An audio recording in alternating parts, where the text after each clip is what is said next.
నా ప్రియమైన బిడ్డా, నా మాటలు జాగ్రత్తగా ఆలకించుము. నేను ఎన్నిసార్లు చెప్పినా నీకు అర్థము కావడం లేదు ఎందుకని నేను చాలాసార్లు చెప్పాను కదా, నీవు నా మాట లెక్క చేయడము లేదు.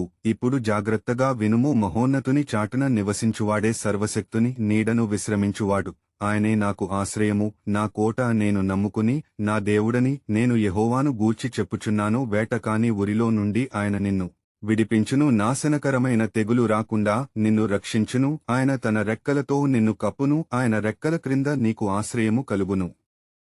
ఆయన సత్యము కేడమును డాలునయున్నది. రాత్రివేళ కలుగు భయమునకైనను, పగటివేళ ఎగురు బాణమునకైనను, చీకటిలో సంచరించు తెగులునకైనను, మధ్యాహ్నమందు పాడు చేయు రోగమునకైనను నీవు భయపడకుందువు.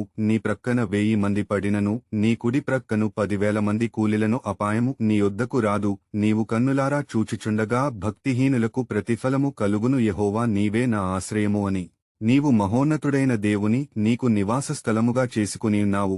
నీకు అపాయమేమియు రాదు, ఏ తెగులును నీ గుడారమును సమీపించదు. నీ మార్గములన్నిటిలో నిన్ను కాపాడుటకు ఆయన ను గూర్చి తన దూతలను ఆజ్ఞాపించును. నీ పాదములకు రాయి తగలకుండా వారు నిన్ను తమ చేతుల మీద ఎత్తి పట్టుకొందురు. నీవు సింహములను, నాగుపాములను త్రొక్కేదవు, కొదమసింహములను, భుజంగములను అణగద్రొక్కెదవు. అతడు నన్ను ప్రేమించుచున్నాడు గనుక నేను అతని తప్పించెదను. అతడు నా నామము నెరిగినవాడు గనుక నేనతని ఘనపరచెదను. అతడు నాకు మొలపెట్టగా నేనతనికి ఉత్తరమిచ్చెదను. శ్రమలో నేనతనికి తోడైయుండెదను. అతని విడిపించి అతని గొప్ప చేసెదను. దీర్ఘాయువు చేత అతనిని తృప్తిపరచెదను. నా రక్షణ అతనికి చూపించెదను. కీర్తనల గ్రంథము 91వ అధ్యాయము 1-16 వచనము వరకు. ప్రియమైన నా బిడ్డ, నీవు నామీద ఆధారపడితే నీవు ఎక్కడికి వెళ్లినా మీకు అపాయము రాదు. చీకటిలో సంచరించు తెగులునకైనను, మధ్యాహ్నమందు పాడు చేయు రోగమునకైనను నీవు భయపడక్కర్లేదు. అలాగే నీవు తలచిన ప్రతి కార్యము నేను నెరవేరుస్తాను.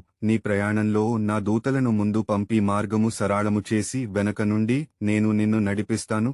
నీ కుటుంబమును ఆశీర్వదిస్తాను. నిన్ను పై వానిగా ఉంచుతాను గాని క్రింది వానిగా ఉంచము. నిన్ను తలగా పెడతాను కాని తోకగా పెట్టండి. కాబట్టి నా ఆజ్ఞలు పాటించి నా చిత్తప్రకారముగా జీవిస్తే మీకు ఏ కొదవయో ఉండదు.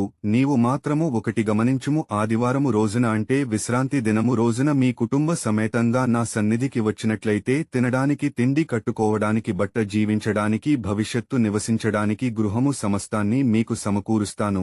అలాగే ఉపవాస ప్రార్థన రోజున కూడా నా సన్నిధి రావడం మర్చిపోకూడదు. అప్పుడు నిన్ను హెచ్చిస్తాను, నూరంతలగా జీవిస్తాను. నీ దేవుడను ప్రభువుడనైన యేసయ్యను మాట ఇస్తున్నాను. ఆమెన్.